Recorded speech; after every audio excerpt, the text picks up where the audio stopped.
in the air. We've been underwater to, quite fearful things for a lot of people. What about an escape room? When you go in and you get, challenges to get yourself out and do it against the clock. Matthew Eves is the owner of No Escape and a game writer as well. Hi, Matthew. Morning. Good morning. Nice to catch up again. So, how scary is your escape room then? Oh, it depends which game you play, but I guess the scariest one is where we handcuff you, we blindfold you, we lead you into a haunted, abandoned Victorian prison, and then you have to get out. That's pretty scary. It is for some, but you have people that are adrenaline junkies that want to come in and do that, and do those. They play all over the country, play those kind of games. But then we do get people that come in purely just to try something completely different and face their fears. And does it help them, do you think?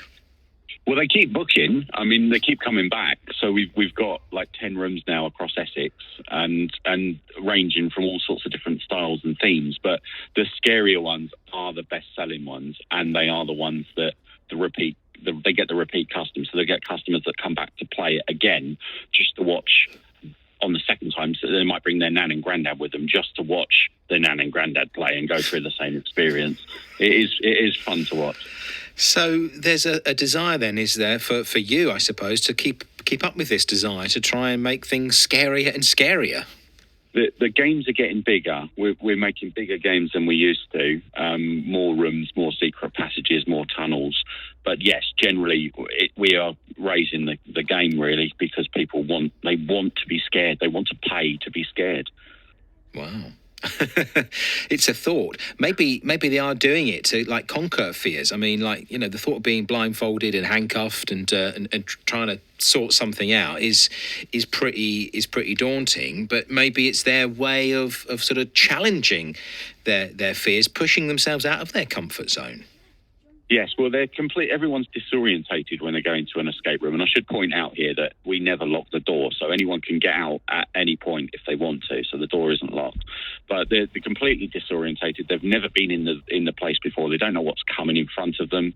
They don't know what's round the next corner.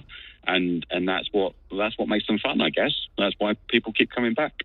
It's a bit like, in the old day, well, you still get them, of course, but when I was little, I used to quite like the ghost train, and you'd go on the ghost train on the pier, and that sort of thrill, that sort of...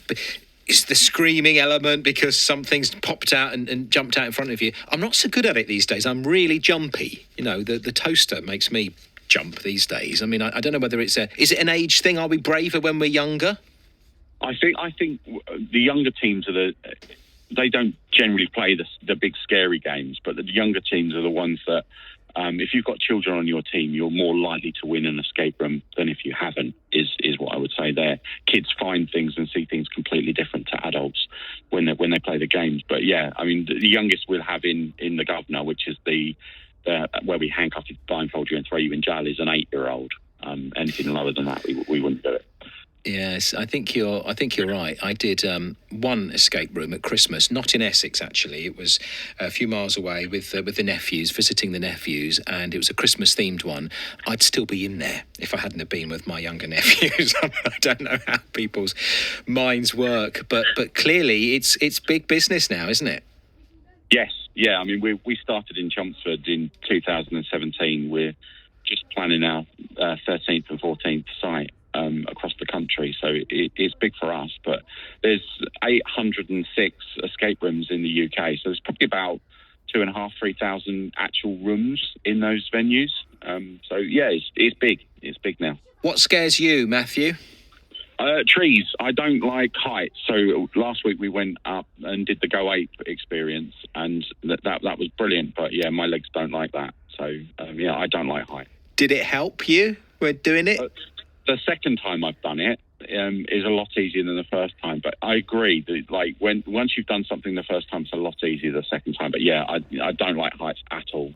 Do the thing you fear, and the death of fear is certain. Thank you. Thanks to all my guests. That's Matthew Eaves, who's the owner of No Escape.